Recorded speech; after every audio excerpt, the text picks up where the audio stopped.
que transforman vidas. Gente real Que cuenta su historia para ti.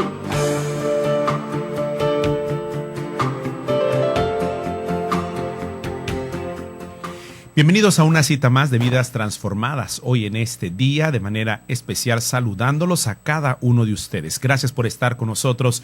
Y bueno, teníamos un tema pendiente en Vidas Transformadas y era precisamente una de las realidades que no puede quedar atrás, que no se puede quedar opacada en la neblina de tantas de las realidades que hoy vivimos. Son tantas las situaciones de vidas transformadas, que gente de carne y hueso como tú, como yo, pero que en un momento ha sido tocada por el Espíritu, y no significa que el Espíritu solamente venga de vez en cuando, sino que son realidades que se viven y que transforman el corazón. Hoy en esta cita de Vidas Transformadas, a lo largo de estas 2 horas, estaremos acompañándote a través de todo el equipo de Koinonia Radio para repasar, profundizar, compartir testimonios de vida, testimonios que nos animan en nuestro diario vivir y que además muy fácilmente podemos nosotros pensar que nuestra fe, que las situaciones que vivimos, que la tolerancia religiosa, que las persecuciones, que las situaciones que podemos estar pasando es lo máximo en nuestra vida o lo más pesado. Sin embargo, hay hermanos, hay hermanas que están viviendo en su propia piel, que su vida se está transformando y es a través del dolor. Es a través de la persecución, es a través de los golpes, no solo físicos, sino el golpe ¿a dónde? A la fe. Ese golpe que lastima, que daña. Y es que hoy Vidas Transformadas te presenta sangre, fe, persecuciones, historias de vida cotidiana. Se trata de la persecución a los cristianos en Medio Oriente.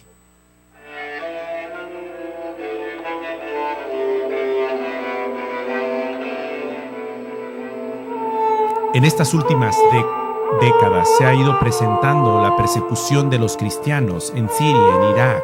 Esta es una familia cristiana que vive en una pequeña ciudad del norte de Pakistán. La venganza de un vecino les llevó a la cárcel. Fueron condenados a 25 años en aplicación de la ley antiblasfemia. Los padres fueron separados de sus hijos. Su casa fue asaltada e incendiada. Sus escasos bienes desaparecieron. Después de años de sufrimiento, han recobrado la libertad, pero siguen teniendo miedo.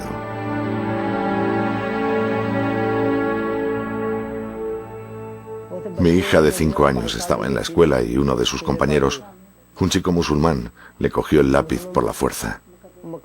Entonces empezaron a discutir y a pelearse, y fue cuando mi hijo mayor se acercó y pegó al chico musulmán. Entonces vino la familia del chico musulmán a mi casa, por la tarde. Vinieron con otras personas, todas musulmanas, con intención de pegar fuego a la casa. Gritaban: ¿cómo se atreve un chico cristiano a dar una paliza a nuestro hijo? Ellos nos amenazaron y nos dijeron: os mataremos porque sois cristianos y nosotros somos los señores aquí. Después de esto, vinieron con armas y gasolina para pegar fuego a nuestra casa. El padre y la madre fueron detenidos y sometidos a juicio. La vista duró 6 meses, tras los cuales fueron puestos en libertad. Poco después, la policía detuvo al culpable de los ataques a esta familia. Era musulmán. Solo pasó un día en la cárcel y cuando salió, presentó una denuncia contra la familia, acusándoles de blasfemia. Vino a mi casa con 10 o 12 furgones de policía, algún clérigo musulmán con el Corán y otras personas, y me detuvieron. La policía amenazó a mi mujer con que iban a cortarle las piernas porque, según ellos, había insultado al profeta Mahoma. Gritaban: la mataremos y le pegaremos un tiro. Esta es nuestra fe y ella ha insultado a nuestro profeta. Nos advirtieron de que aunque el tribunal nos pusiera en libertad, ellos nos matarían. El alto tribunal nos condenó a 25 años en prisión. Toda una vida. Después de esto, mi mujer y yo conseguimos la libertad bajo fianza 2 veces, pero el alto tribunal la anuló en las 2 ocasiones. Durante el encarcelamiento lo pasamos muy mal y sufrimos mucho. Algunas veces nos daban comida y otras no. Unas personas nos ayudaron y arreglaron otra fianza, pero el alto tribunal tardó 3 años en aceptarla. Mi esposa pasó en la cárcel 3 años y yo 1 año y medio. Me pegaron mucho, pero yo también les pegué a ellos. Les decía que no había hecho nada. Les decía, ustedes tienen un Dios, nosotros también tenemos a Dios. No hemos cometido ningún pecado. Si alguien me quiere pegar un tiro, que lo haga. No tengo miedo de ningún musulmán. Hagan lo que quieran. Entonces me encerraron en la celda de la muerte y no me dieron comida durante 2 días. Sobreviví con agua. Yo tengo fe en mi Dios. Si Jesús quiere, estaré libre de prisión y no me importan sus castigos, porque soy una mujer y mi Dios nunca es injusto para conmigo. Mis hijos no tenían permiso para visitarme. Durante 3 años los vi 2 veces. Unas mujeres policía me pegaron, pero yo también les pegaba. Les pregunté qué sabían de mí y por qué me insultan. Me dijeron, te pegamos porque insultas a nuestro profeta. Yo les respondí que no era cierto, que nunca insulté a nadie. Las guardias solían darme muy mala comida. En aquella celda tan calurosa no había ventilador.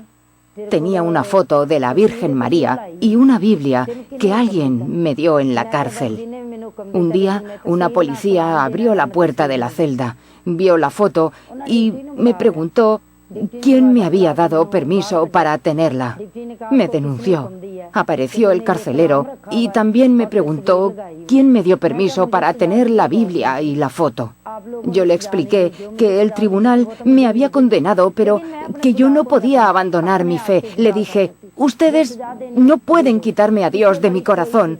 Si me castigan, ok. Si quieren colgarme, no hay problema, pero no les daré mi Biblia. Me pegaron, pero no les entregué mi Biblia. No comí durante 10 o 12 días. Guardé el ayuno y recé a Dios pidiéndole que me salvara o, si no, que me llevara con Él. Soy una mujer espiritual. Seguí rezando y al cabo de algunos días vinieron mis hijos a visitarme. Después de 3 años, tan solo pude verlos unos minutos. Ahora estamos viviendo fuera de la cárcel, pero no podemos movernos libremente. Cuando queremos salir, solemos cubrirnos las caras porque tenemos miedo de esa gente. Si nos ven, nos matarán. Esta es nuestra situación y nuestra vida en el país. En prisión, el oficial me dijo que era una mujer muy bella.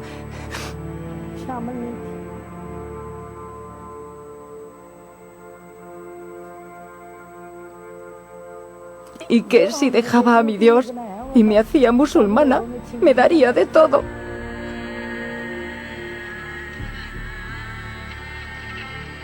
Le pregunté si él estaba dispuesto a dejar a Mahoma y hacerse cristiano.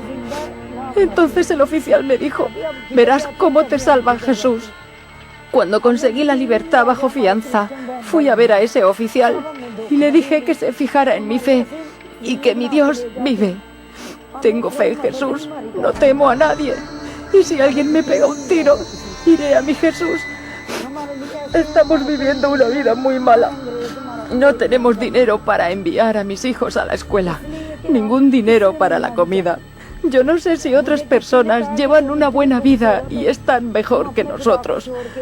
Nosotros vivimos la vida en Dios, haciendo lo que Él quiere.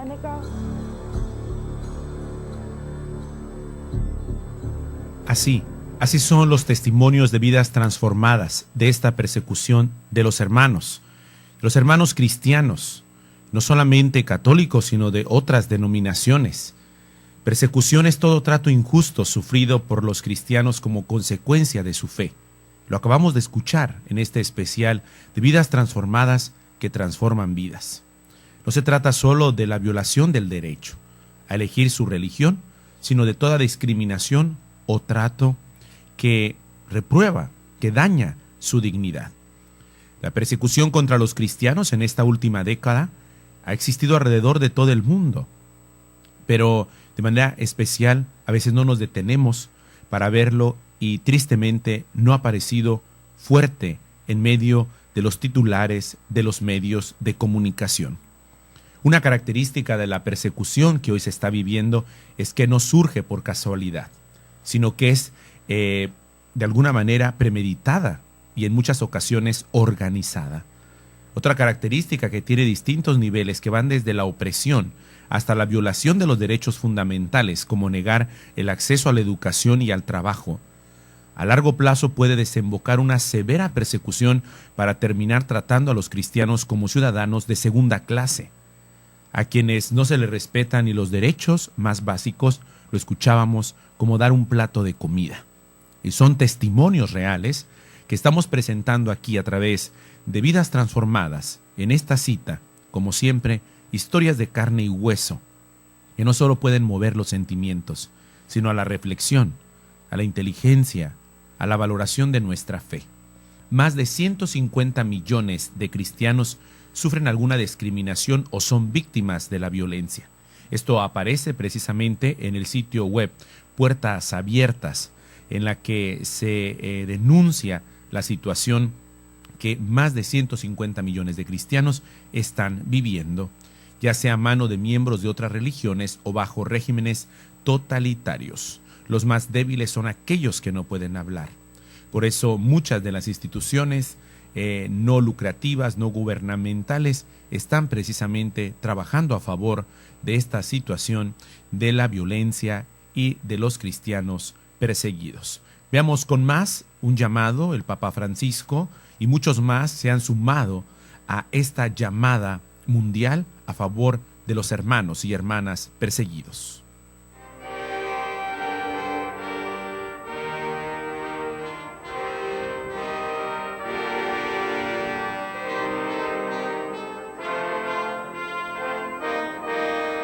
En una plaza de San Pedro llena de peregrinos, el Papa presidió la larga procesión del Domingo de Ramos desde el obelisco hasta el altar y bendijo los olivos y las palmas.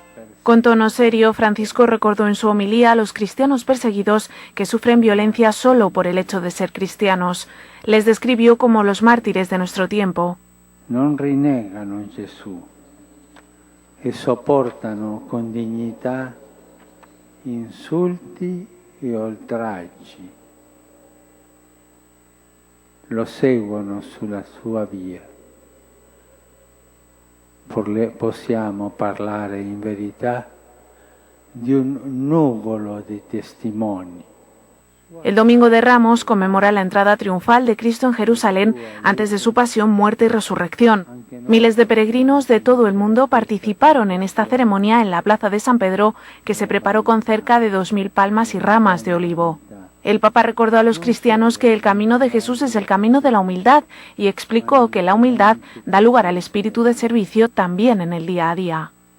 Ci aiuta e ci conforta in questo l'esempio di tanti uomini e donne che nel silenzio e nel nascondimento ogni giorno rinunciano a se stessi per servire gli altri.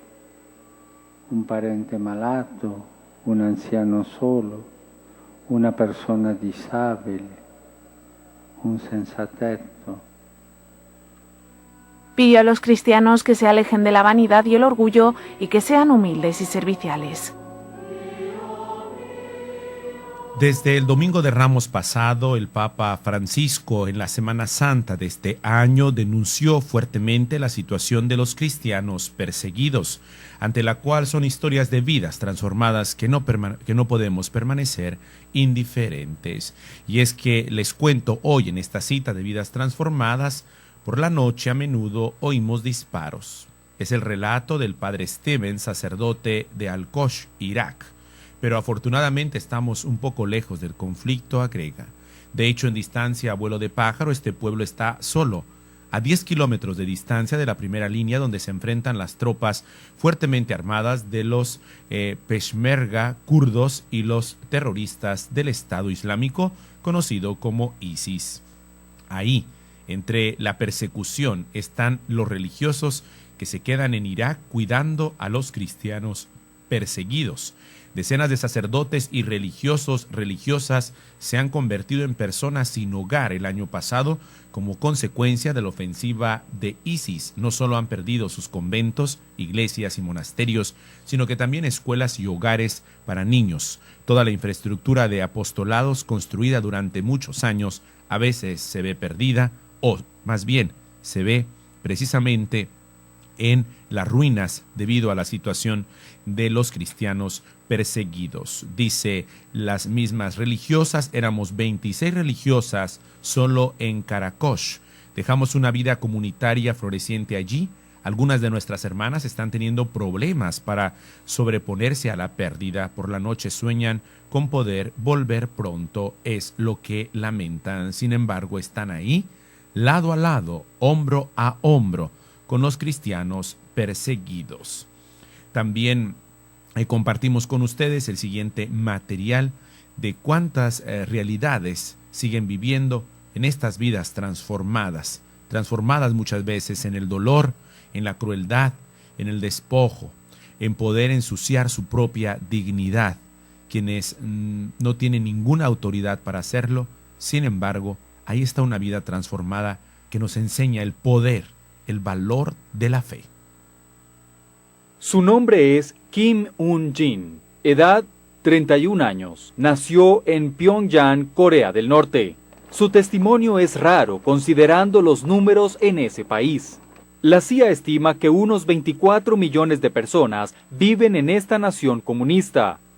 El mejor cálculo es que un 2% o 480,000 son cristianos. Solo un puñado de ellos ha escapado del brutal régimen y viven para contar su historia. Kim Un-jin es una de ellos. Al crecer, las autoridades me dijeron que no había Dios en este mundo. En cambio, nos ordenaron adorar a Kim Il-sung y a Kim Jong-il, los líderes del país. La libertad religiosa se garantiza en la Constitución norcoreana, pero en la realidad no se respeta. ¿Cómo era ser creyente en Corea del Norte?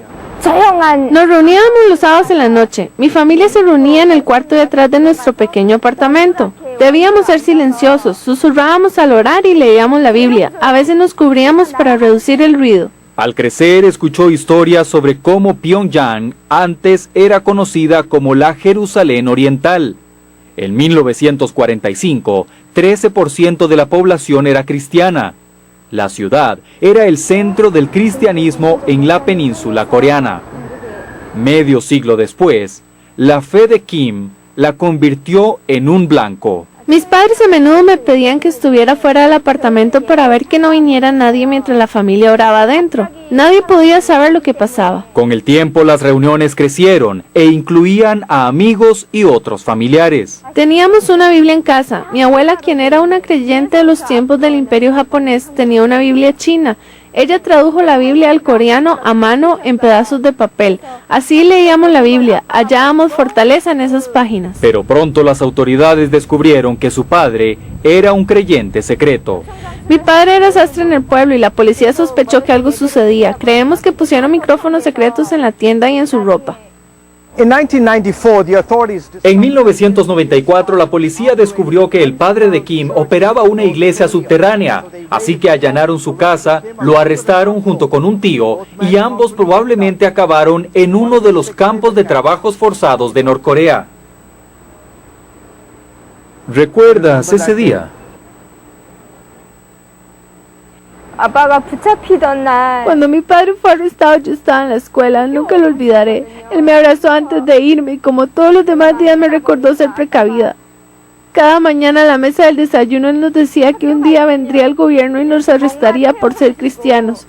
Él nos advertía el precio que tendríamos que pagar por nuestra fe.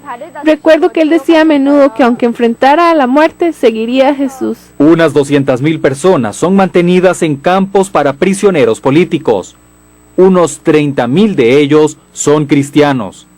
El régimen es rutinariamente citado por violaciones a los derechos humanos. Wong Jae-chun es profesor de leyes en Corea del Sur. Son tratados como criminales, especialmente como terroristas, y son juzgados basados en crímenes de seguridad nacional. Este video, obtenido por CBN News, supuestamente muestra la ejecución de cristianos norcoreanos.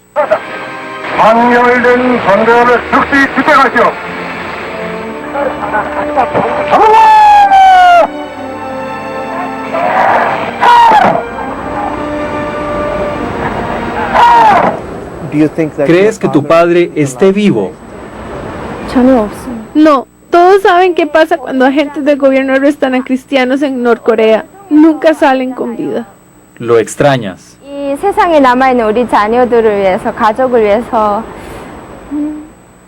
Yo sé que mi padre está en el cielo orando por Corea y por mi familia. La madre, abuela y sobrinas de Kim lograron escapar ese día a las montañas. En 2005, con ayuda de un pastor chino, ella cruzó el río Tumen hacia China. Su familia la siguió meses después. Fue una decisión difícil. Sabía que si me atrapaban sería arrestada y enviada a prisión, pero mi familia desertó porque éramos perseguidos en Corea del Norte por nuestra fe. Hoy día está casada, tiene un hijo y vive en Seúl, Corea del Sur. Estoy orgulloso de lo que ella hizo. Su familia ha pasado mucho durante años. Ella es una heroína a mis ojos. Kim pone de lado esos cumplidos. En cambio, honra al hombre quien arriesgó su propia vida. Yo crecí en un lugar donde se decía que no había Dios, pero mi padre me enseñó lo contrario. Él amaba a Cristo y por eso murió. Kim tiene el sueño de regresar a Pyongyang y compartir sobre su amor con la gente de Norcorea. Nos alistamos para el día en que se abran las puertas. George Thomas, CBN News, Seúl, Corea del Sur. Bien, pudimos compartirles con ustedes hoy en Vidas Transformadas este testimonio que verdaderamente no solo nos pone la piel, como decimos, chinita, sino además nos fortalece y nos anima en Vidas Transformadas. En el cielo estaremos mejor. Fue lo que expresó un joven tras bombardeos a varios cristianos en Siria. Esto sucedía en plenas celebraciones de Semana Santa en abril de este año. Si tengo que morir porque Dios lo quiere, eso es lo mejor que me puede pasar. Fue la afirmación contundente de una adolescente cristiana de 16 años en Siria, consciente de que los bombardeos de los grupos rebeldes musulmanes contra barrios cristianos podían arrebatarle la vida, tal como ha sucedido con muchos hermanos y hermanas cristianos perseguidos en esta última década. Vamos a una pausa y regresamos con más hoy en Vidas Transformadas. Sangre, fe, fuerza y valentía, cristianos perseguidos. Hacemos una pausa en Vidas Transformadas. Gente de carne y hueso, con rostro e historias que inspiran y salen del anonimato. Regresamos.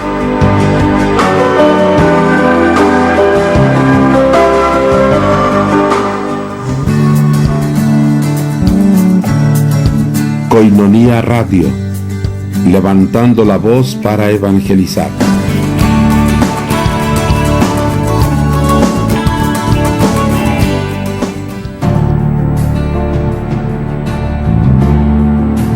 Pidan y se... Continuamos en Vidas Transformadas. Lecciones que se tejen en el día a día con dramas y gozos que encienden la fe.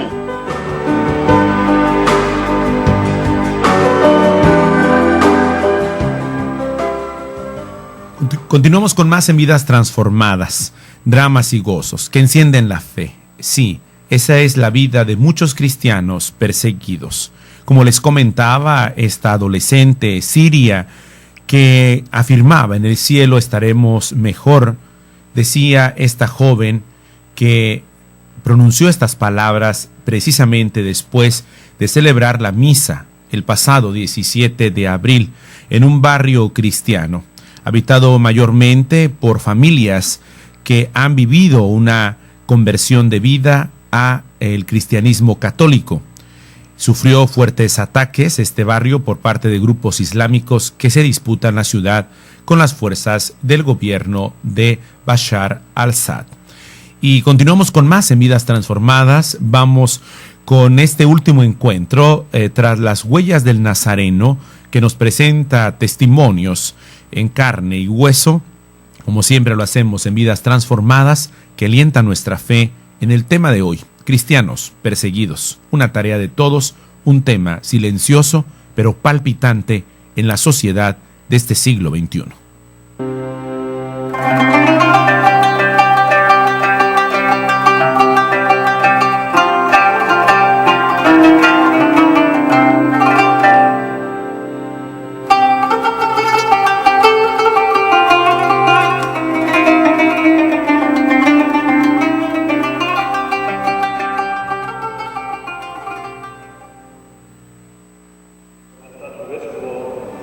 Fui ordenado obispo en el 2010, después de que la diócesis estuvo 2 años sin obispo. Cuando me han dicho que vaya a esta diócesis como obispo, mis parientes y todos mis amigos me han dicho: ¿cómo es posible que vayas? Porque mi diócesis, la ciudad de Mosul, era la más peligrosa para los cristianos después del 2003. Han asesinado a un obispo, un sacerdote de la diócesis y también más de 5 diáconos. Han sido raptadas muchas personas que después de un tiempo siempre eran asesinadas. La mayor parte de los cristianos de Mosul ha tenido que huir.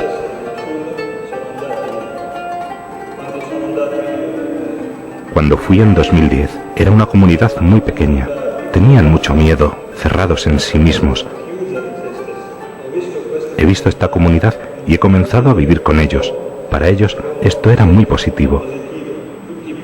Todos pensaban que yo no iba a vivir en la misma ciudad, sino fuera.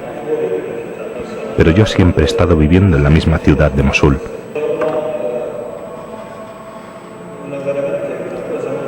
Era verdaderamente peligroso porque los extremistas islámicos controlan todo.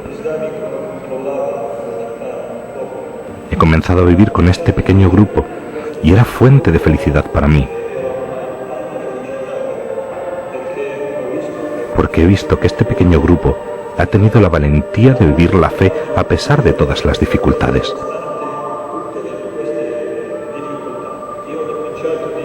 He comenzado a decir a estas personas: si nosotros tenemos que morir mañana o pasado mañana, es necesario vivir hoy bien este momento.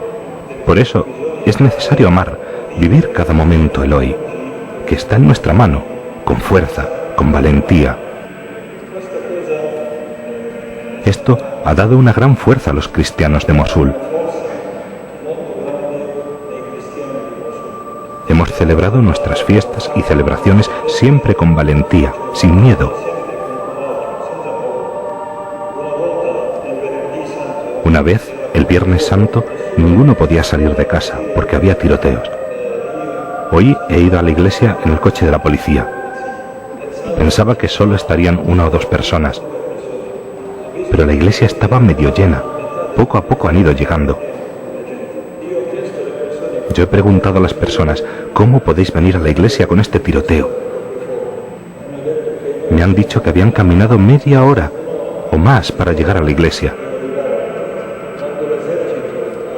Cuando el ejército ha visto que había niños, jóvenes, familias sin ninguna protección, ellos les han llevado en sus coches a la iglesia.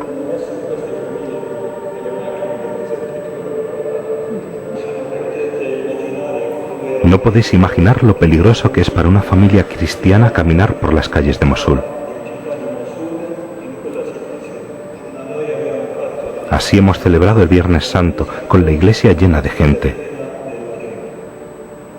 Esta es nuestra fe, la fe que no conoce el miedo. Porque todos nosotros debemos morir. Si no es hoy, es mañana, si no pasado mañana. El problema no es morir.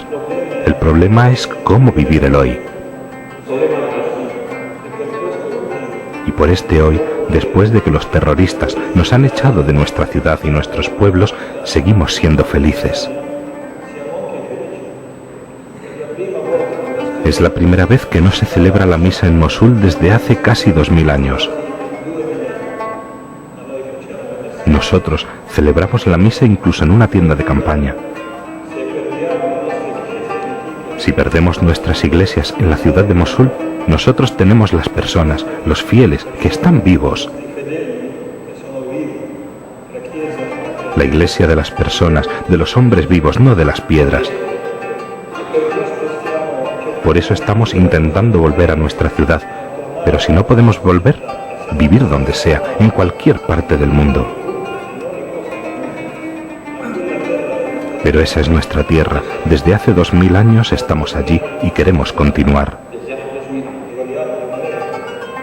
Sabemos que son tantas las dificultades para nuestra presencia allí, pero es necesario afrontar estos desafíos con valentía. No tenemos miedo.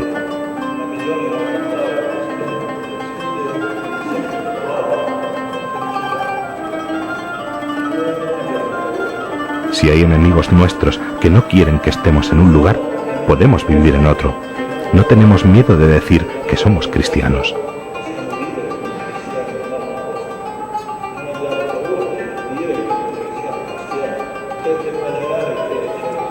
Podéis imaginar que 120.000 personas han huido en una noche de los pueblos, de la ciudad de Mosul, y han caminado casi toda la noche para llegar a un lugar más seguro.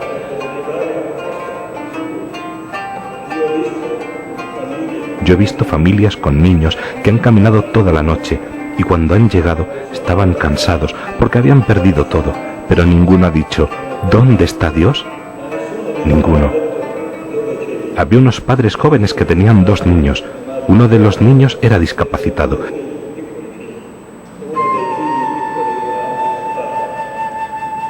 Habían caminado casi toda la noche para llegar a donde yo estaba. Estaban muy cansados. Los niños lloraban, pero los padres no han dicho nada. Solo agradecían a Dios porque estaban a salvo. Esta es nuestra fe. Por eso queremos permanecer en una tierra que es nuestra tierra, a pesar de las dificultades.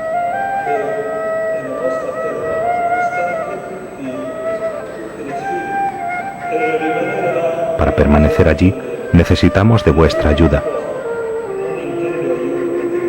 No me refiero a una ayuda material, porque la ayuda más importante, más eficaz para mí, es cuando vosotros permanecéis y mantenéis vuestra fe. Nosotros estamos muy preocupados por vosotros. No estamos preocupados por nuestra situación, sino aquí en esta sociedad donde se pierde la fe. Yo veo que hay más temor en la sociedad occidental. Solo quiero decir que no es necesario tener miedo. Si vosotros sois valientes, fuertes en vuestra fe, en esta sociedad, también nosotros seremos fuertes. Nuestra situación dramática tiene algo positivo que nos ha unido a todos nosotros. Es la primera vez que hemos sabido que hay otros cristianos que tienen necesidad de ser verdaderamente cristianos. Nosotros pensábamos verdaderamente que en Occidente todos eran cristianos. Pero cuando hemos descubierto que esta no es la realidad, que hay tantos que no viven su fe, hubo, podemos decir, una reacción fuerte.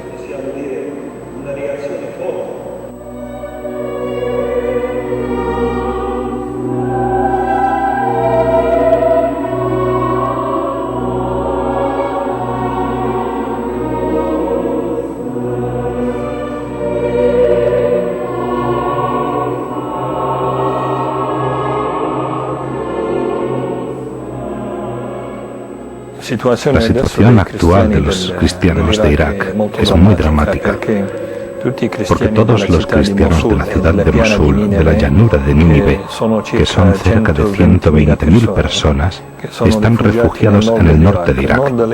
Al norte de Irak hay montañas. El clima es muy duro durante el invierno y viven una situación muy dramática. Verdaderamente, la mayor parte viven o en las escuelas o en las aulas de catequesis. Hay algunos que viven en las tiendas de campaña, otros viven en los prefabricados que nosotros hemos hecho para ellos. Lo que ha pasado es que los militantes del Estado Islámico han controlado toda la ciudad de Mosul, la llanura de Nínive, y el ejército de Irak ha fallado. En otras palabras, ha escapado.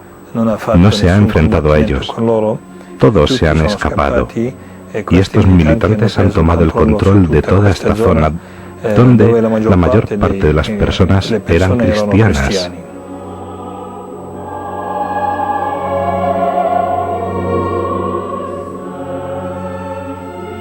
Debemos trabajar mucho, no solo una parte, es necesario que todas las partes, la comunidad internacional, el gobierno iraquí, las partes, las etnias que están en Irak, deben trabajar juntos para derrotar este terror, este Estado Islámico. Si todos estos se unen contra estos militantes islámicos, seguramente se puede vencer. Ahora se encuentran todos en una situación como podríamos imaginar una familia sin nada, sin trabajo, sin casa, ni siquiera un futuro. Se sienten tristes en esta situación y han perdido la confianza en nuestra tierra, la confianza en otras personas, también la confianza en el futuro. Por otro lado, confían mucho en Dios. Tienen esta confianza en Dios que Dios no les deja. Donde estén, en cualquier lugar del mundo, son siempre fieles a Dios. Todos podían permanecer en sus casas y convertirse al Islam, pero ninguno de ellos, ninguno verdaderamente, no tenemos ninguno que se haya convertido al Islam. Los primeros días, las primeras semanas, la situación era muy difícil, porque dormían en cualquier parte, por el suelo. Pero pasado el tiempo, hemos conseguido organizar un poco las cosas, hacer incluso pequeñas iglesias en tiendas, en los campos de refugiados. Ahora, cuando vamos a la misa el domingo, las tiendas están realmente llenas de gente. Cuando vivimos una situación como esta, con una gente tan valiente como esta, no puedes sentir miedo. Yo conozco dos señoras ancianas de cerca de 80 años, una de 80 y la otra de 75. Han permanecido en una casita. Después de que todos escaparan, que se marcharan de allí, estas dos señoras, como eran ancianas, se han quedado en la casa y han venido estos militantes de ISIS. Después de 20 días, estos militantes han descubierto que había dos señoras en la casa. Han ido a hablar con ellas, las han dicho, ¿qué sois? Ellas han dicho, somos cristianas, ¿por qué estáis aquí? Porque esta es nuestra casa. Está bien, nosotros, para poder dejaros aquí, debéis convertiros al Islam. Una de las señoras ha dicho, ¿por qué no te conviertes tú al cristianismo? Y después han estado, como me han contado, una hora de diálogo entre ellos. Cuando las amenazaban de morir, nosotros ahora os matamos. Las señoras decían, todos nosotros morimos. También tú dentro de un tiempo morirás. Después, al final las han dicho, marcharos. Las han dejado. Y han venido donde estábamos nosotros, nos han contado esta historia real y verdaderamente me ha tocado mucho. Todo el mundo occidental está en peligro, porque han venido a nosotros tantos kamikazes, tantos combatientes, militantes del Estado Islámico de Europa, de América, de Australia. Estas personas representan un gran peligro. Estas personas han nacido en una comunidad musulmana aquí en Europa y por tanto esta comunidad es la base del pensamiento fundamentalista. Nosotros ahora sí estamos muy preocupados por esto, porque si no encuentran una solución para hacer volver a esta gente a su tierra, Seguramente en el futuro, no próximo, pero quizá en el futuro, no habrá ninguno. Pero creo que también habrá una solución para esta situación. Primero de todo, aquella es nuestra patria, nuestra casa, nuestra tierra. Antes de que llegaran los musulmanes, estábamos en nuestra tierra, antes de que llegaran otras religiones. Después, la presencia cristiana siempre en la historia de Irak ha tenido un papel muy importante, sobre todo en el campo de la educación y de la sanidad. Los cristianos siempre han sido personas muy educadas. Tenían tantas escuelas que hacían su misión a través de la escuela, a través de los hospitales. Por lo tanto, la misión de la Iglesia es esta, ¿no? No de hacer predicar a otros sobre nuestra fe, sino de hacer una sociedad más humana a través de nuestra presencia.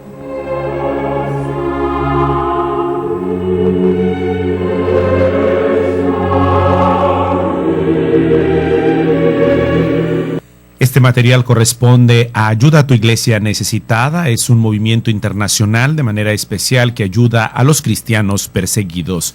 El mismo Papa Francisco ha definido la iglesia de hoy como una iglesia de mártires. Ha sido el mensaje que ha llevado precisamente los últimos acontecimientos que a tiempo y destiempo el Papa Bergoglio no desaprovecha para denunciar y hacer un llamado internacional también al mundo y a las instituciones. El Papa Francisco ha recordado ya los cientos de cristianos perseguidos y asesinados, muchos de ellos debido a su situación de fe. Quisiera recordar, dice el Papa, que la historia de la Iglesia, la verdadera historia de nuestra Iglesia y la historia de los santos y de los mártires perseguidos, tantos asesinados por aquellos que han creído, que daban gloria a Dios, por aquellos que creían tener la verdad entre comillas, de corazón corrompido, pero la verdad, dijo el Papa, la verdad en estos días. Cuántos hermanos y hermanas perseguidos cristianos en el mundo. Pensemos en hermanos decapitados en la playa de Libia. Pensemos en aquel chico quemado vivo por sus compañeros, tan solo porque era cristiano en Pakistán. Pensemos en aquellos emigrantes en alta mar que fueron arrojados por la borda por los otros porque eran cristianos. Pensemos en los etíopes asesinados porque son tan solo cristianos. Hoy la iglesia es la iglesia de los mártires. Ellos sufren, ellos dan la vida y nosotros recibimos la bendición de Dios por su testimonio. Recordemos a aquel niño de Pakistán muerto tras ser quemado vivo por decir soy cristiano. Soy cristiano en este tiempo tiene un precio, a veces el más grande, que es la vida. Yo los dejo con esta pequeña introducción y al regreso continuaremos con más de este material de la iglesia que ayuda también o ayudar a la iglesia necesitada, que es precisamente este material que estamos compartiendo con ustedes tras las huellas del Nazareno, producción de esta institución no lucrativa que a nivel mundial está enviando un fuerte mensaje sobre los cristianos perseguidos. Veamos esta pequeña introducción y al regreso en Vidas Transformadas continuamos con más aquí de historias, dramas, gozos que tejen la vida de fe, la vida hoy de muchos cristianos perseguidos en el mundo.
Mi madre solía rezar siempre cuando se despertaba y nos pedía a sus hijos que rezáramos, y nosotros hacíamos las mismas oraciones que ella. Ella nos guiaba para ayudarnos y nos daba todo lo que necesitábamos. Ella preparaba el desayuno y nos enviaba a la escuela. Antes del incidente, yo solía ir a la escuela todos los días y luego, cuando volvía, conversaba con mi madre. Mi madre era muy cariñosa con nosotros. Disfrutaba mucho el tiempo que estuvo en casa con nosotros. Ahora la echamos de menos.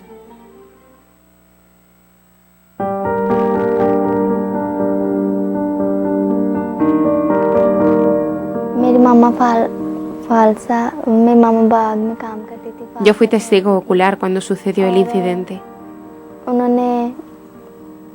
Yo fui la que conté que mi madre estaba trabajando en el campo cuando la mujer musulmana le pidió a mi madre que trajera agua, y cuando trajo el agua y bebió del mismo caldero. Ella bebió agua y este fue el pecado con el que condenaron a mi madre a morir. Poco después fue arrestada y enviada a prisión.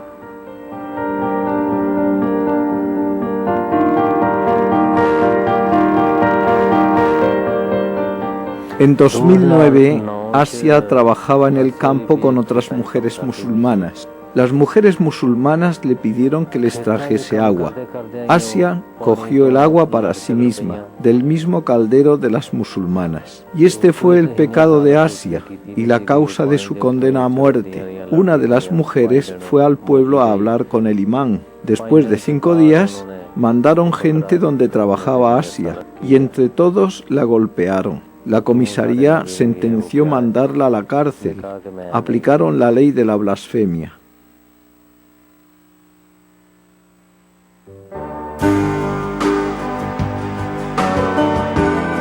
Hacemos una pausa en Vidas Transformadas. Gente de carne y hueso, con rostro e historias que inspiran y salen del anonimato. Regresamos.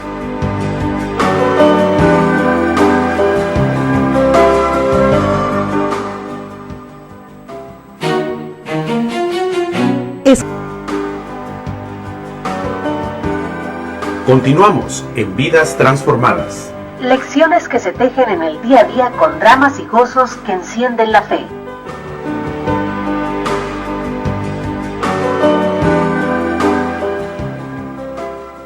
Estamos de regreso en Vidas Transformadas que transforman vidas.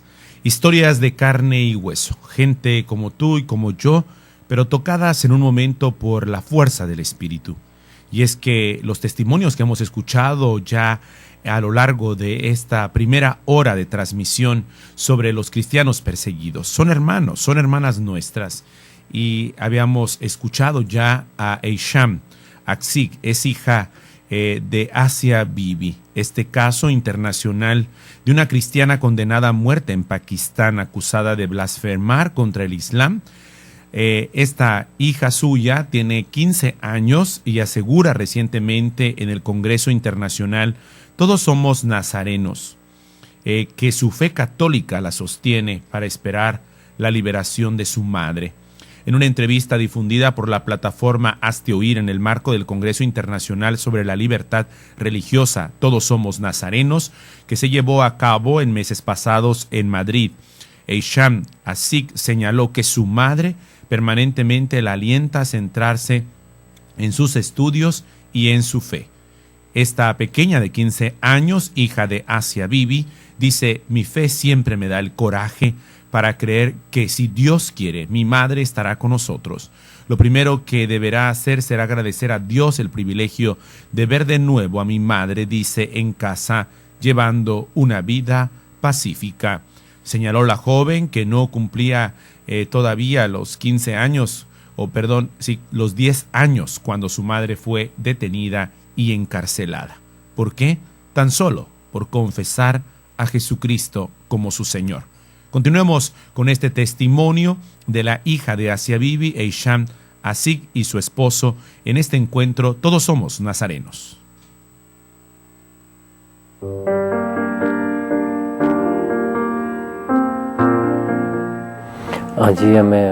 Tengo la firme esperanza de que Asia será liberada pronto, por la gracia de Dios, con el apoyo de la comunidad internacional. Todavía esperamos que Asia sea liberada pronto.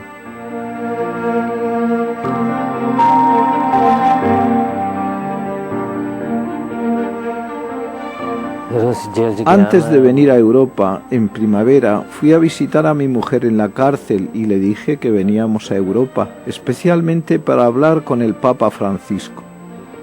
Ella me dio un mensaje para él. Dijo: por favor, pídele a la comunidad europea y especialmente al Santo Padre que recen por mí, porque con las oraciones de la comunidad europea y las oraciones y bendición del Papa Francisco, yo seré liberada pronto.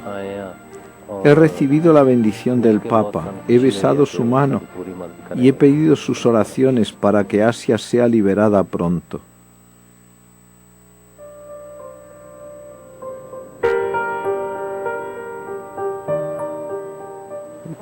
Como sabéis, ella está encarcelada y tiene muchas dificultades, porque echa de menos a sus hijos, me echa de menos a mí, su marido, y nosotros a ella. Esas son las dificultades a las que ella se está enfrentando actualmente por estar encarcelada desde hace ya 6 años. Debido a la ley de la blasfemia, Asia fue acusada de blasfemia. Nosotros siempre estamos bajo amenaza, pero aún tenemos una fe certera y fuerte en Jesucristo. Él nos ayudará y la liberará pronto.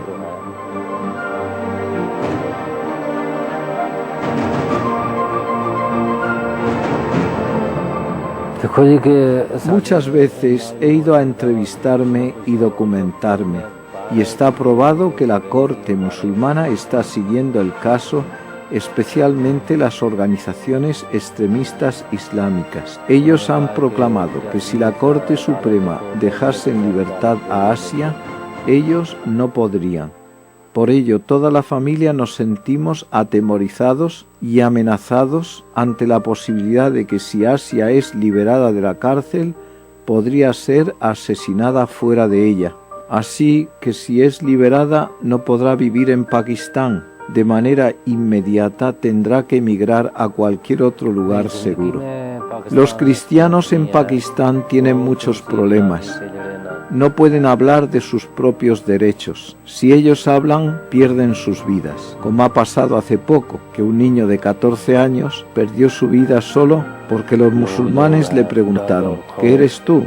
Y él dijo: soy cristiano. Entonces ellos le golpearon fuertemente, le echaron gasolina y lo quemaron. Después de 4 días murió. Ante esto, los cristianos no están a salvo en Pakistán. Y si los cristianos no están a salvo, Asia no estará a salvo en Pakistán y nuestra familia no estará a salvo en Pakistán. Este es el testimonio en Vidas Transformadas, a través del encuentro realizado en Madrid, conocido como Todos Somos Nazarenos. Se trata del testimonio de la hija y el esposo de Asia Bibi, quien permanece todavía en cárcel. Y bueno, en entrevista precisamente en el mes de abril pasado, el Papa Francisco recibió a Hisham Asig y a su padre y esposo de Asia, Asig Mashib, en el Vaticano. El Papa Francisco les aseguró sus oraciones y también en entrevista para agencias católicas le preguntaban a esta hija de Asia Bibi: ¿qué edad tenías cuando encarcelaron a tu mamá? Ella dice: 10 años. ¿Cómo era el día al día en casa con tu madre? En el pueblo no había comodidades, la vida es dura, de la mañana a la noche, pero llevábamos una vida feliz junto a mi madre. Dice: la extraño y quisiera encontrarme con ella. ¿Hablas de ti a tus hermanos sobre Dios? Sí, ella habla sobre Dios, dice: es una mujer temerosa de Dios y con una gran fe. Siempre nos ha hablado de Él y de la bondad de Dios. ¿Recuerdas el día en que estaban en el colegio y arrestaron a tu madre? Dice: sí, aquel día yo estaba presente junto a ella. Soy testiga de toda la maledicencia con la que obraron los vecinos. Soy testiga de la maldad humana. ¿Qué hicieron esos hombres? Dice la hija de Asia Bibi, hoy cuenta con 15 años de edad. En ese momento no cumplía ni los 10 años, mi madre estaba en su lugar de trabajo cuando llegaron varios hombres, la tomaron y la llevaron al centro del pueblo donde ya había una multitud congregada. Nuestros vecinos y los musulmanes de los pueblos de alrededor la golpearon inhumanamente, la degradaron y la humillaron. Después la policía arrestó a mi madre y se la llevó a la comisaría. Mientras la golpeaban pidió agua, pero nadie le ofreció un vaso de agua. No le daban tregua. Yo misma necesitaba agua porque me encontraba allí y me arrollaban de mala manera. Alguien me tomó y me empujó contra un muro. Estaban abusando de mi madre, le arrancaron la ropa. ¿Cómo ha sido su vida familiar desde entonces? Sin mi madre nuestras vidas están totalmente destrozadas. La echamos terriblemente de menos, dice esta hija de Asia Bibi, aunque mi padre cuida de nosotros, pero no se puede reemplazar nunca el lugar de una madre. Queríamos compartir con mi madre muchas cosas que no podemos compartir con mi padre. ¿Tenías amigos musulmanes antes de que acusaran a tu madre de blasfemia? ¿Les dieron la espalda? Éramos la única familia cristiana en un pueblo musulmán. Dejamos el pueblo porque nuestros amigos nos dieron la espalda. Eran maleducados con nosotros y decidimos marcharnos. ¿Qué te dice tu mamá Asia Bibi cuando vas a verla a la cárcel? Responde la hija hoy de Asia Bibi, con tan solo 15 años. Hace poco fuimos a verla, nos dijo muchas cosas, pero recuerdo que me acarició la cara y me aconsejó que me centrara en mis estudios y que no permitiera que me quitaran mi fe. ¿Tienes miedo? Dice sí. Tenemos miedo por la acusación de blasfemia que pesa sobre mi madre y por otras muchas razones. Mientras vivamos en Pakistán hace poco, unos suicidas con explosivos nos atacaron en 2 iglesias de Jovnafat. El 90% de la gente ha abandonado sus casas porque los musulmanes amenazan con quemar nuestras colonias. Yo estoy personalmente agradecida al ejército por haber controlado la situación. Sí, este es el testimonio de la hija de Asia Bibi. ¿Ves posible un futuro de paz para los cristianos perseguidos en Pakistán? En mi humilde opinión y en mis actuales circunstancias, no veo que sea posible la paz para los cristianos en Pakistán. Es una situación difícil y compleja, dice la misma hija de Asia Bibi, quien se encuentra en la cárcel. Así son las vidas transformadas, que muchas veces podemos perder en el horizonte de nuestras vidas. Y aquí, levantando la voz para evangelizar, presente a través de este especial en Vidas Transformadas sobre los cristianos perseguidos. ¿Cuántas veces nosotros vivimos cómodamente nuestra fe? Esa fe que ha encontrado un sillón, que ha encontrado un sofá y que no se detiene a pensar en estas vidas transformadas. Vamos con más de este encuentro de Tras las Huellas del Nazareno, hoy aquí, en Vidas Transformadas. شلام لخ مريم مليخ طيبوثة نارا عماخ مريخات المشي وموريخ بيت خرسي شو مات مريم يلي تقالها صلح لابين حطاهي هاشا وشاق موثين آمين.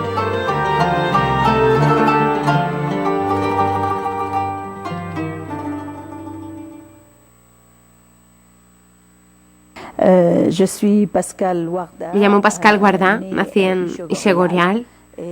Yo soy de origen iraquí, bien que tengo doble nacionalidad, porque viví en Francia durante 15 años, así que tengo la nacionalidad francesa. Vivo en Bagdad con mi marido, él está allí conmigo en Bagdad, pero a mis 2 hijos tuvimos que evacuarlos durante un periodo de peligro. Tuvimos que dejarlos con mi hermana en Francia cuando empezaron los estudios, en el curso 2014. Para mí no es fácil, porque hay que darse a ambas cosas. Ir a Francia para que se sientan seguros y vean que estamos a su lado, pero al mismo tiempo nuestra misión en Irak hace que tengamos que quedarnos en Irak, porque también soy presidenta de la Asociación Hammurabi de Derechos Humanos, que vela por los derechos humanos en Irak y sobre todo concentra su trabajo sobre las minorías, en primer lugar de los cristianos y los yezidíes. Soy también exministra de Inmigración y Desplazamiento, lo que me proporciona muchas relaciones de trabajo a nivel oficial y gubernamental, como consejera y colaboradora para ver lo que hay que hacer, etc.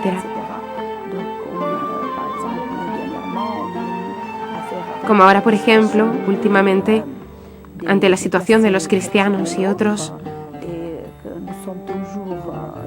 estamos siempre en contacto con ellos, pero hemos tenido mucha oposición. Hemos sido la organización encargada de preparar informes sobre la situación y tenemos que seguir hablando, dando a conocer y proponiendo proyectos para ayudar a esas personas en peligro.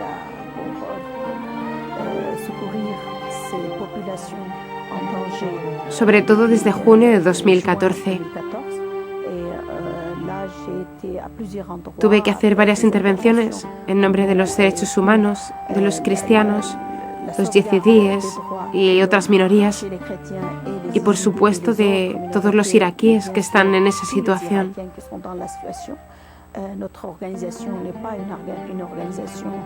Nuestra organización no es una organización religiosa ni étnica. Es verdad que es una organización que hemos fundado los cristianos, pero siempre asociamos a nuestros hermanos de otras religiones a este trabajo, porque es un trabajo que incumbe la protección de los derechos humanos, sin tener en cuenta en ello la fe de la gente. Tenemos especialistas y abogados entendidos en la defensa de los derechos humanos y en las posibles acciones a realizar. Hay musulmanes, gente de otras confesiones, no musulmanes, yezidíes. Es una organización iraquí para todo el mundo y que trata de hacer un servicio a los derechos humanos, mostrando a las autoridades su responsabilidad de actuar.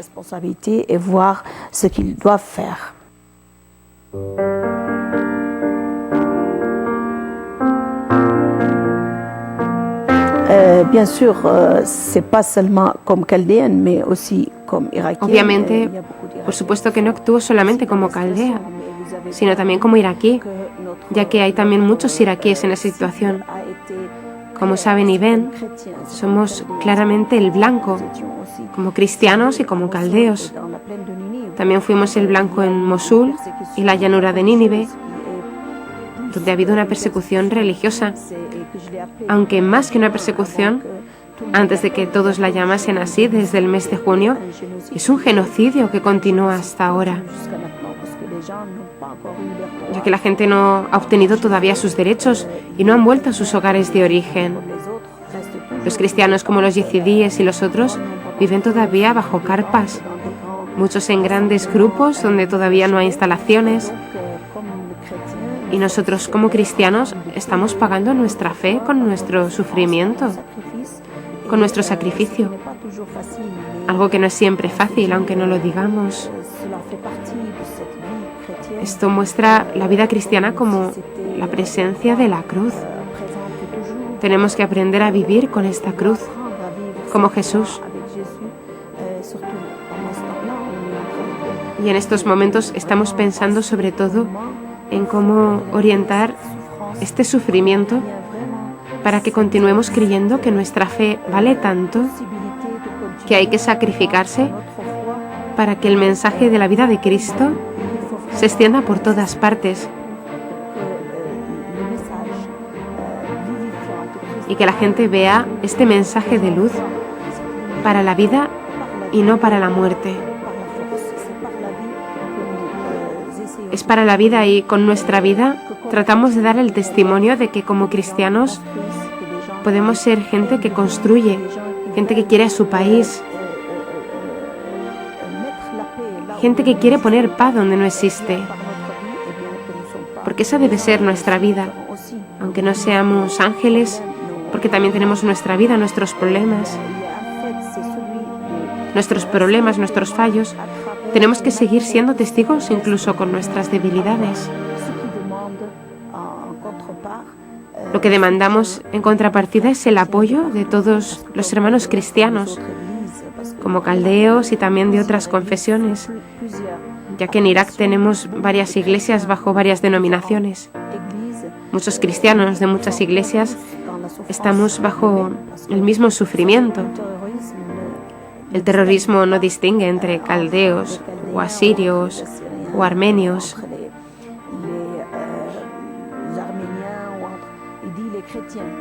Ellos dicen cristianos, así que en cierto modo hay una unión entre nosotros hecha por los terroristas, sobre todo porque el tema principal es la fe. Somos el blanco por nuestra fe cristiana.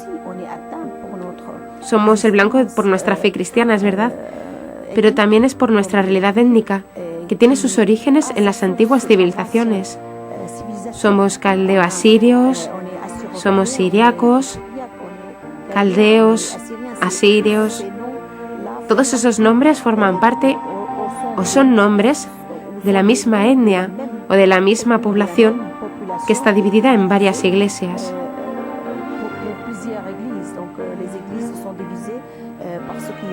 Porque la iglesia, se separó por discusiones, malentendidos que hubo entre el este y el oeste, etc. Hay también en el interior de la misma religión divisiones sectoriales, lo que no nos ha impedido ser realmente cristianos y dar este testimonio.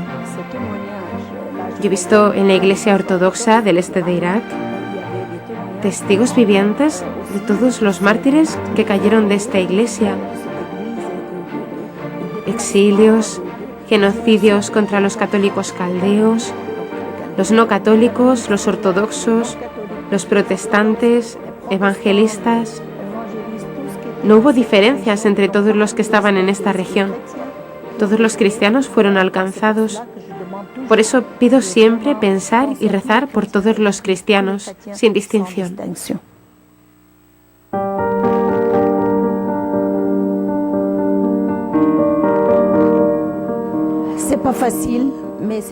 No es fácil, pero es posible. Al final vemos que ese sufrimiento tiene un valor. Puedo no estar en Irak, puedo elegir no vivir en Irak, pero cuando veo que los demás no pueden elegir, comprendo que ignorar el problema no es la solución. Podría ir a Madrid o a París y tener otro tipo de problemas. Para mí no es fácil vivir en Irak, es verdad, pero no veo realmente el reino sobre la tierra estando en otro lugar. De todos modos, vamos a vivir y morir, pero o vivimos por algo o morimos por algo.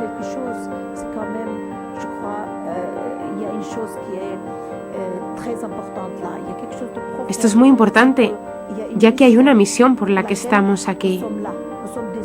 Hay ciudades nómadas de Irak que han sido perseguidas a lo largo de la historia y no es la primera vez que sufrimos la masacre y el genocidio. Ha sucedido a lo largo de toda nuestra historia y con todo nuestro pueblo. Los persas, por ejemplo, en 1915, durante la Guerra Mundial, fuimos víctimas sin haber hecho nada. Fuimos víctimas porque éramos gente de esos países y no teníamos que serlo. Teníamos que irnos. Resistimos. En 1933 hubo una nueva masacre. El genocidio del 33 fue un crimen contra la humanidad que es inolvidable, pero que no fue dicho como el de 1915. Sufrimos lo mismo que los armenios porque éramos cristianos. Lo que pasa es que los cristianos católicos fuimos masacrados y la diferencia fue que los armenios lo dieron a conocer. Escribieron sobre ellos mismos porque estaban más en el exterior. Tenían una comunidad muy fuerte en diáspora. Entonces esa comunidad escribió y lo dio a conocer. Nosotros no teníamos comunidad en el exterior. No éramos inmigrantes en ese momento. Teníamos poca gente que estaba en el exterior. No pudimos mostrar nuestro sufrimiento y hablar. Los que quedaron durante los años 15, 30 y 40 fueron masacrados durante los años 60. En el año 61 yo era un bebé de 2 meses y fui desplazada. Desde el 61 hasta ahora, mi padre ha construido su casa 4 veces. Es decir, éramos inestables y vivíamos una inestabilidad incomparable en nuestra región del norte.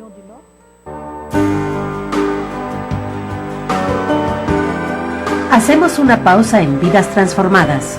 Gente de carne y hueso, con rostro e historias que inspiran y salen del anonimato. Regresamos.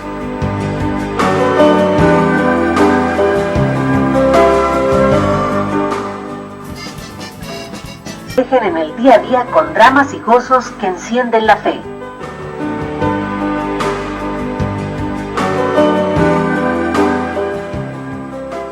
Continuamos con más en Vidas Transformadas, de manera especial enviándoles bendiciones, fortaleza. No sufra cuando otros gozan. Estamos en esas historias tocadas de carne y hueso por la fuerza de la fe, de verdad. Estos 3 segmentos, vamos por la última parte de nuestra transmisión en Vidas Transformadas, levantando la voz para evangelizar, y de verdad vale la pena dar espacio a estas realidades que no son una película, que no son una serie, que no son un montaje, sino que son los testimonios de quienes están viviendo en carne propia la persecución a los cristianos. Y exactamente el día de ayer el Papa, en la celebración del Corpus Christi, decía que invitaba de manera especial a todos los hombres de buena voluntad para reconocer que se puede expresar nuestro reconocimiento por todo el camino que Dios nos ha hecho recorrer a través del desierto de nuestras pobrezas, para hacernos salir de la condición de esclavos, nutriéndonos con su amor mediante el sacramento de su cuerpo y su sangre. Además, exhortando a los presentes, a los hombres de buena voluntad, de manera especial en comunión con muchos hermanos y hermanas perseguidos nuestros que no tienen la libertad de expresar su fe en el Señor Jesús. Dijo el Papa, tengámoslos presentes. Continuamos con más, estamos escuchando el testimonio de Pascala. Ella es una iraquí que hoy precisamente está a la defensa de los cristianos perseguidos juntamente con su familia, y que forma parte de esta organización que hoy acoge también iniciativas y proyectos a favor de nuestros hermanos y hermanas que viven la persecución física, espiritual y moral, que también a veces está camuflajeada de muchas maneras y que se vive no solamente en realidades que tienen que ver con violencia física, sino en ocasiones moral e intolerancia. Vamos a continuar escuchando este testimonio. Estamos en Vidas Transformadas que transforman vidas. Éramos inestables y vivíamos una inestabilidad incomparable en nuestra región del norte, conocida hoy como la región del Kurdistán. Tuvimos siempre esos regímenes que incitan los grupos, los fanáticos de cada región y de otras regiones contra los cristianos para oprimirlos y no dejarlos y que se fuesen. Y así fue como los pueblos se vaciaron completamente. En los años 60, en el norte de Irak, la región de Anadia, donde vivo, era 100% cristiana, sin otras religiones. Estábamos solo nosotros. Había solo cristianos hasta la llanura de Nínive. Y a partir de los años 60 hubo varios desplazamientos. Los pueblos fueron quemados y hoy cuando voy a mi pueblo ha sido reconstruido, pero de alguna manera siempre me hace llorar. No es eso lo que teníamos. Teníamos casas construidas con las manos de nuestros padres. Eran casas de 2 pisos bien altas, grandes, bien anchas, al modo oriental, inmensas, de piedra blanca. Ahora se ven casas de cemento que ya no me recuerdan a la época de mis abuelos.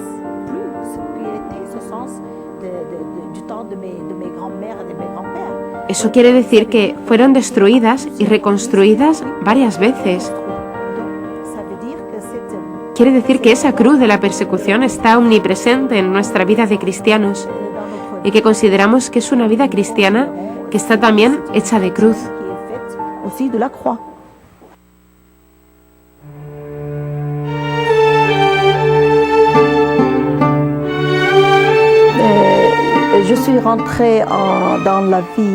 Entré en la vida política muy joven. Era muy activa en mi ambiente antes de ir a Francia en 1981, incluso en la iglesia, en la enseñanza, catequesis, ayuda social, etc. Pero cuando estaba en la escuela primaria, en el año sexto, comencé a aborrecer el régimen. Tenía que inscribirme como miembro del partido Baas, justo en el momento en el que me excluían completamente porque pertenecía a una familia que se oponía a Baas. Mi padre era un combatiente que tenía sus propias armas y que en su pueblo era jefe de todo un grupo de combatientes que se ponía del lado de los kurdos para defenderse.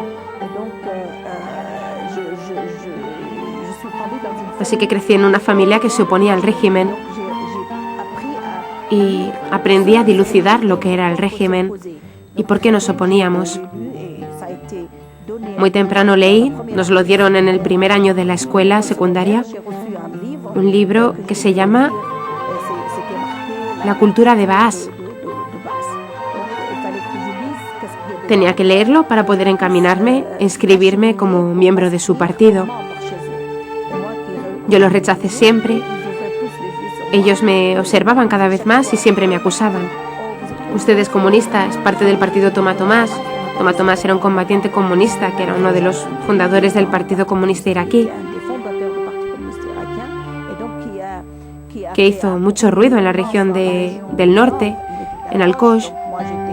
Yo, al ser de Al-Qosh, era caldea, así que me decían, ¿usted es también de Toma Tomás?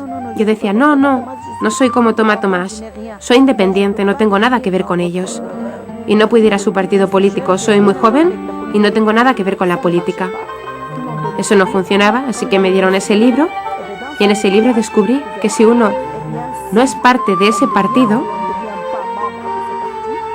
un día sería realmente masacrado, porque presentaban las cosas como si un árabe fuese un musulmán y un musulmán un árabe. Para mí eso me extrañó, porque supuestamente lo que creía la gente es que el partido Baas tenía que tener una identidad laicista. Pero leyendo ese libro vi que la laicidad del partido Baas fue enterrada con su fundador, Misher Aflaq, que fue cristiano, pero que fue islamizado porque fue creador de ese importante partido de Irak, Siria y otros países árabes, y murió musulmán. Nació cristiano y murió musulmán. Cogí el libro y fui a ver al sacerdote del pueblo, ahora está en el cielo. Fue obispo más tarde. Le dije, padre, mire, no tenemos futuro en este país, tenemos que hacer algo. Y me dijo, no hables. Hay mucho miedo, si te escuchan te van a hacer daño. Yo le dije, si nos hacen daño, que nos lo hagan. Es que está escrito. Hay que saber hablar de ese mal para que no suceda. Es que está escrito. Pero va a estar prohibido que la gente lo piense. Y dijo, no, cállate. Eres muy joven y hablas como si fueras mayor. Le dije, escuche, padre, hace 1 o 2 años que me quieren inscribir a la fuerza y siempre he rechazado. Yo estaba cansada del colegio a causa de eso. Hasta tiré un día mis libros en la administración del colegio y dije, no quiero más. Prefiero quedarme en casa si no me dejan estudiar como corresponde. Todos los días me decían que fuera a inscribirme a un partido en el que no creía. No podía.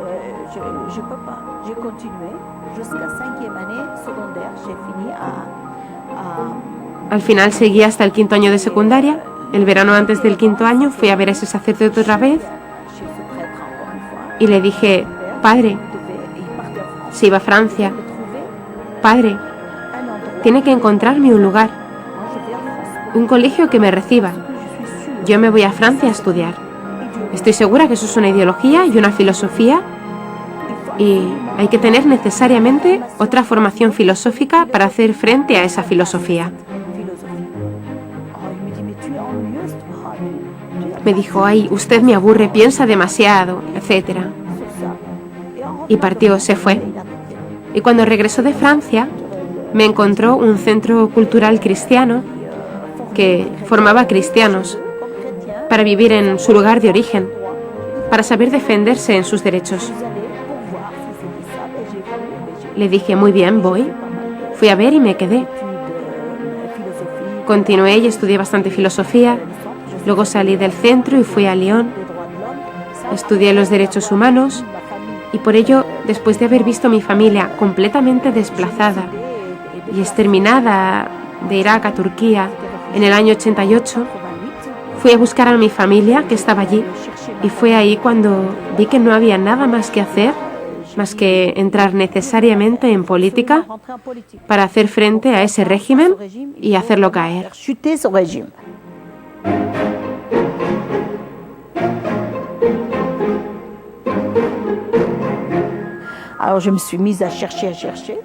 Me puse a buscar y encontré que había en Lyon, en la Universidad Católica de Lyon, un instituto de derechos humanos donde formaban realmente en los derechos humanos y eso era lo que yo quería. Continué, hice un máster de 2 años en uno, un DEA de 2 años en uno, porque estaba muy apurada en volver a Irak, porque en 1991 el norte de Irak estaba casi liberado por la decisión internacional que hizo que se cuidase la línea 36. Y entonces nosotros dijimos, ya está, empezamos a liberar Irak. Y entonces me entregué completamente a la política, porque en ese momento estaba muy ocupada en París, en distintas iglesias caldeas. Tenía más de 50 jóvenes y adultos en catequesis.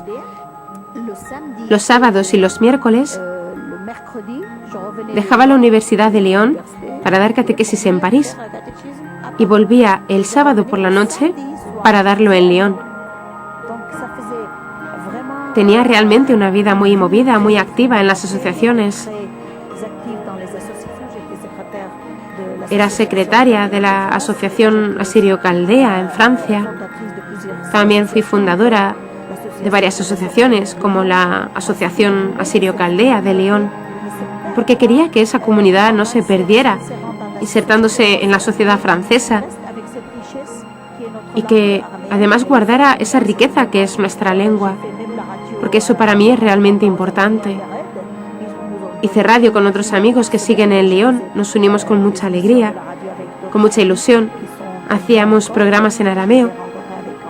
Recuerdo que mi programa era aprende y enseña a los otros el idioma de tu madre para no perderlo.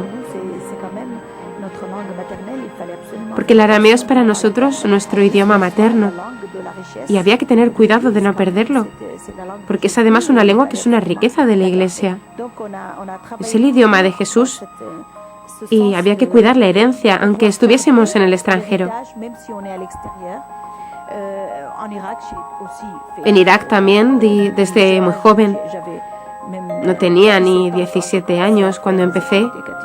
Catecismo, grupos sociales, etcétera. Todo lo que fuera servicio de los otros, servicio a los otros. En todo eso siempre me orienté al servicio del otro, siempre me interesó eso.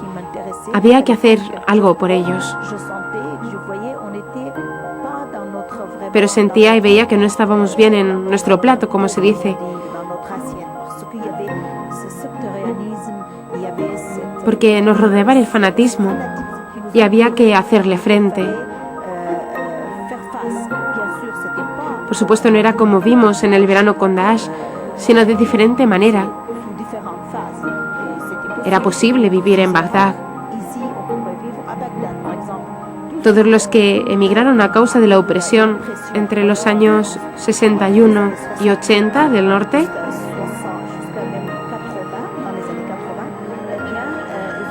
fueron a Bagdad. Estuvieron muy bien en Bagdad, todo funcionaba bien, tenían casa, trabajo, había diversidad. Algunos barrios eran completamente cristianos y había siempre musulmanes alrededor, etc. Había una forma posible de vida con nosotros, aunque siempre hubo regiones masacradas y nadie decía nada. Algunos de los que nos rodeaban pensaban otras cosas. Pensaban que si hablábamos sería peor, serían todos masacrados. Eso es falso, yo creo que hay que hablar desde el principio. Las primeras masacres en 1969 las recuerdo como si fuera hoy. Yo tenía 9 años. El pueblo de Soria fue masacrado a sangre fría sin que nadie fuera designado como responsable. En Ashemel, en el año 33, 4.000 personas fueron masacradas como animales y nadie dijo nada delante de los ojos de los británicos. Ahora abrimos la historia, abrimos los archivos y vemos la atrocidad de la masacre. Y continuamente hemos sido expulsados de nuestros hogares y regiones, nuestros pueblos quemados, nuestras casas quemadas, nuestros bienes quemados. Las chicas, me acuerdo como si fuera hoy, lo mismo que sucede con las yezidíes. Eran violadas y vendidas, mujeres y niños.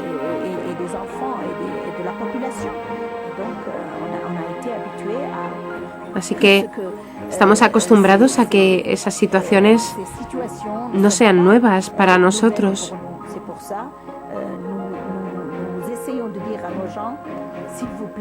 Es por eso que decimos a la gente que abandonar sus regiones no es realmente la solución adecuada. Quedarse es verdad que no es fácil, y no digo que sea obligatorio para nadie. Cada uno decide lo que quiere, pero no es la solución abandonar el país para ir a otro país. Irak es la tierra de nuestra fe. María y Jesús tuvieron que exiliar por la ferocidad de Herodes. Nosotros estamos en la misma línea con ese plan de salvación que continúa. Quisiera que todos los cristianos se den cuenta que ese sufrimiento no va a ser considerado como inútil. Como dijo nuestro gran santo Juan Pablo II en su carta sobre el sufrimiento humano, la leí cuando fui operada de mi oído en cama, decía: hay que dar un sentido salvador al sufrimiento. Cristianos, den un sentido salvador a sus sufrimientos. El sufrimiento tiene que ver con la misión cristiana. Al mismo tiempo tenemos que regresar y ver que tenemos que permanecer. Aunque no sea fácil, es posible con la gracia de Dios. Creo que el Espíritu Santo habita en nosotros desde que fuimos bautizados y hay que atestiguarlo y demostrarlo alrededor nuestro. Inclusive a los que no fueron bautizados, porque eso es algo característico nuestro. Y siguen demandando, siguen preguntándonos: ¿qué tenéis de superior respecto a nosotros? ¿Es que tenéis algo que no entendemos? Nosotros no decimos que somos mejores, somos como ellos. Así es como estamos llegando casi al final de Vidas Transformadas. De manera especial, a lo largo de nuestra transmisión en este día, hemos podido constatar y escuchar el testimonio de tantos y tantos hermanos que, como los que nos han compartido hoy a través de este material de autoría de Todos Somos Nazarenos y Tras las Huellas del Nazareno, del último encuentro internacional sobre la persecución a los hermanos y hermanas cristianas, que hoy quisimos compartir con ustedes a través de Vidas Transformadas. Yo quiero simplemente terminar estos últimos minutos compartiendo con ustedes lo que hoy también solamente una de las realidades más cercanas de todas las instituciones que se han unido para ayudar a los cristianos perseguidos en esas historias de vidas que se transforman y que transforman también a quienes los escuchamos y podemos compartir su testimonio desde lo que hacemos, desde lo que vivimos, y finalmente dejar una oración en los últimos momentos de nuestra transmisión para orar por los hermanos perseguidos. Continuamos estos últimos minutos. La persecución a cristianos es una realidad a la que se enfrentan miles de familias, desde verse obligadas a huir de sus hogares hasta ver limitada su práctica religiosa. Es una situación que se repite sobre todo en muchos países de Asia, África y Oriente Medio. La vida es muy difícil. Los niños hay veces que ni siquiera pueden ir a la escuela. Como cristiano es difícil mantener una familia porque no se les ofrece trabajos estables. En Pakistán, por ejemplo, los cristianos a menudo son el blanco de la opresión indirecta o de la persecución. Cada año secuestran a muchas niñas en Pakistán. Aproximadamente hay más de 700 casos en los que las secuestran y las obligan a convertirse a otra religión. Barnabas Fund es una de las organizaciones de ayuda a estos cristianos perseguidos. Asisten a familias que sufren discriminación. A través de ayudas económicas realizan programas para mejorar la vida de cristianos en comunidades marginadas. La fundación trabaja por todo el mundo desde Pakistán o China hasta Irak o Uganda. La ayuda incluye necesidades básicas como la alimentación, la vivienda, medicinas y ayuda humanitaria, pero también trabajan en temas como la gestión de orfanatos, construcción de iglesias y la educación de líderes cristianos. Su propósito es que estas minorías cristianas prosperen y que no solo sobrevivan.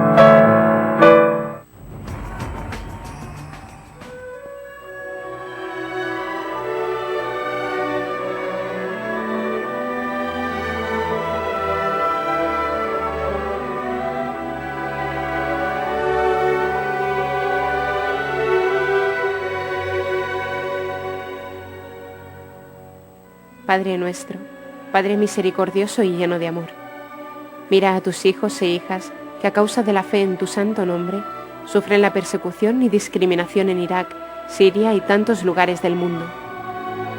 Que tu Santo Espíritu les colme con su fuerza en los momentos más difíciles de perseverar en la fe, que les haga capaces de perdonar a los que les oprimen, que les llene de esperanza para que puedan vivir su fe en alegría y libertad. Que María, auxiliadora y reina de la paz, interceda por ellos y les guíe por el camino de la santidad.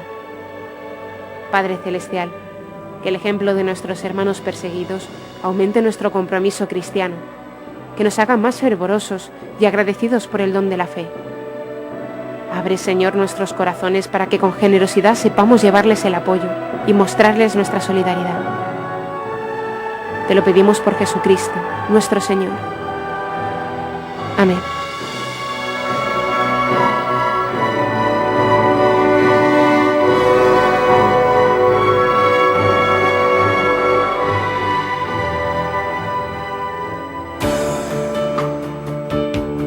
Vidas transformadas. Que transforman vidas. Deseamos conocer tu historia. Porque todos llevamos un superhéroe dentro del corazón.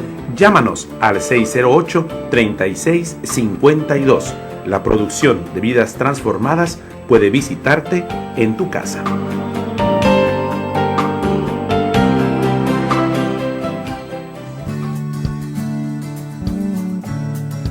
Koinonia Radio, levantando la voz para evangelizar.